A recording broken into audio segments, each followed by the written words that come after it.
Hello guys, അപ്പോൾ ഞാൻ എൻ്റെ വിന്യാമൻ്റെ വീട്ടിൽ വന്നിട്ടുണ്ട്. അപ്പോൾ അന്ന് ഞാൻ നിങ്ങളോട് പറഞ്ഞു മാംഗോസ്റ്റീൻ ഉണ്ടെന്ന്. അപ്പോൾ എൻ്റെ ഏട്ടൻ ഇതാ മാംഗോസ്റ്റീൻ മുറിക്കുന്ന.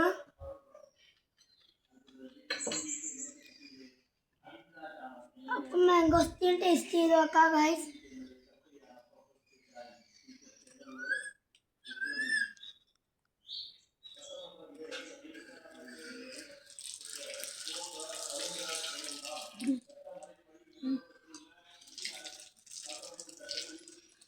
ഗായ്സ് അപ്പോൾ നല്ല ടേസ്റ്റ് ഉണ്ട്.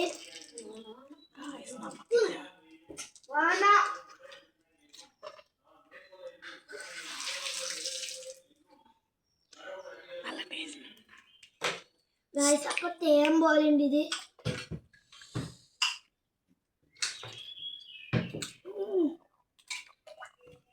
സൂപ്പർ. ഇതാണ് അതിൻ്റെ കുരു. ഇതെൻ്റെ ഏട്ടനാണ്.